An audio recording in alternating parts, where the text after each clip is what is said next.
Hi, second grade. We're going to continue reading from our book today, but I just wanted to remind you in chapter 7, Jack and Annie came across the super cute jaguar baby, and its mother was hiding behind a tree, and the monkey pulled the jaguar's tail and distracted the jaguar from Jack and Annie so they could run away.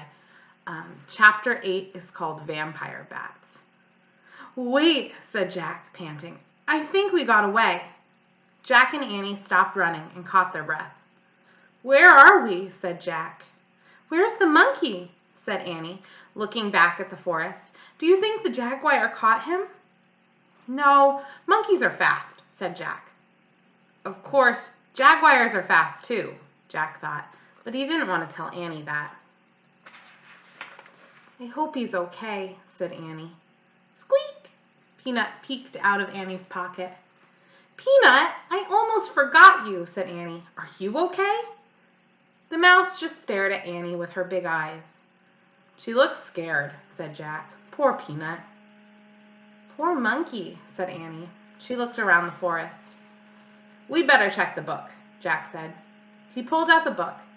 He turned the pages, searching for help. He stopped at the picture of a scary creature.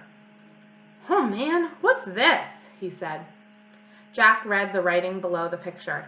It said, "Vampire bats live in the Amazon rainforest. At night, they quietly bite their victims and suck their blood."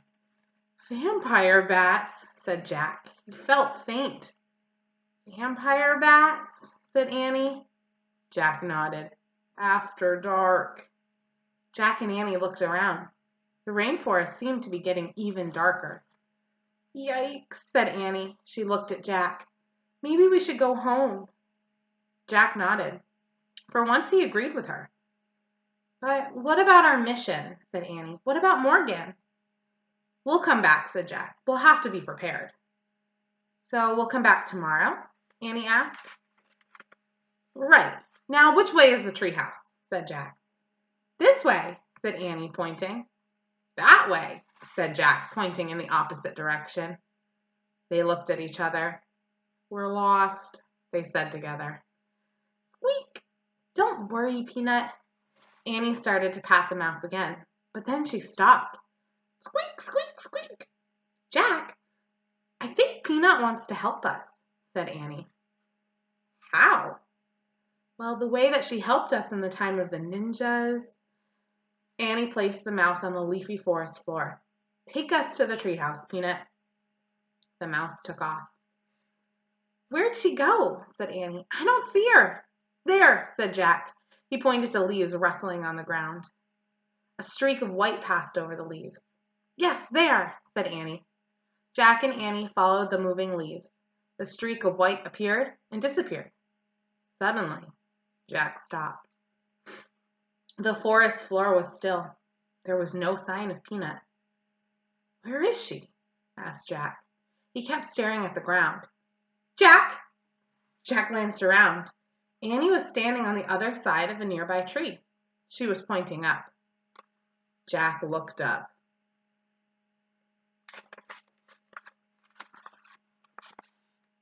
What do you think is up? This picture might have a clue if you can see it. "The treehouse!" "Oh, phew," Jack said softly.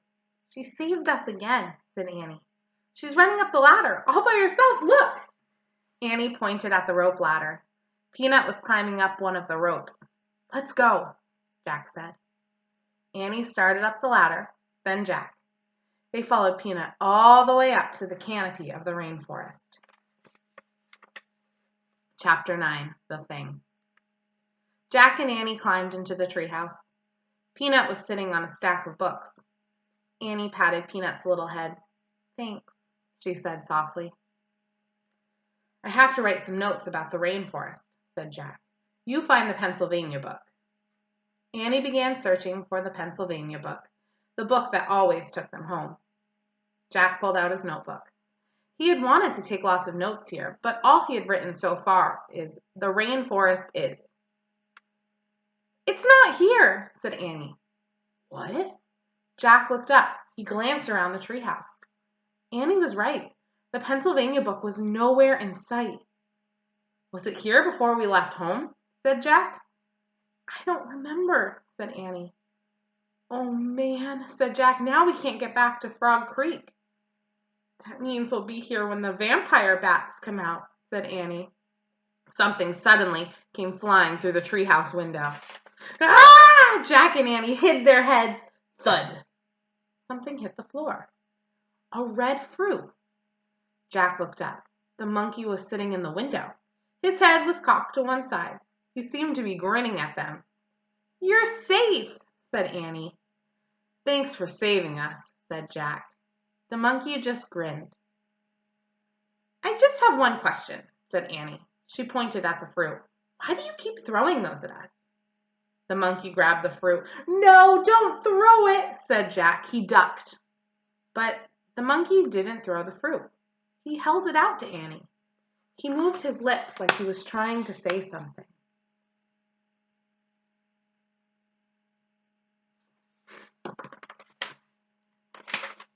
Annie stared into the monkey's eyes. He moved his lips again. Wow, said Annie softly.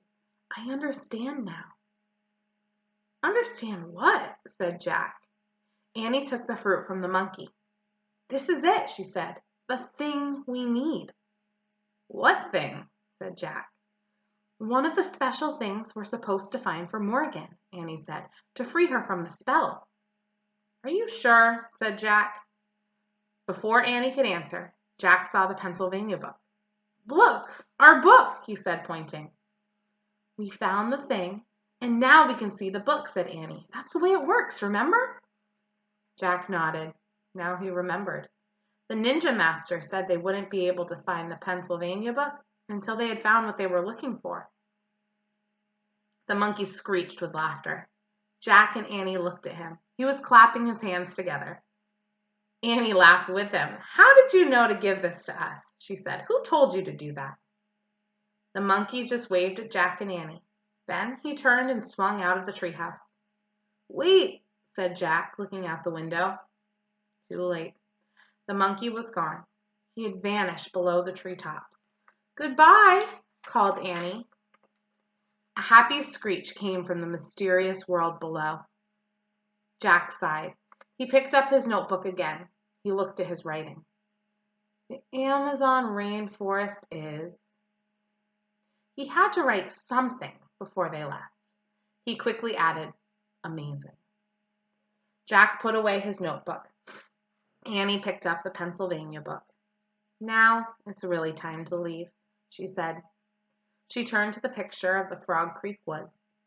I wish we could go there, she said, pointing at the picture. The wind started to blow and the leaves began to tremble and the treehouse began to spin. It spun faster and faster and then everything was still. Absolutely still. I'd like you to comment below what was the thing that they needed to find for Morgan.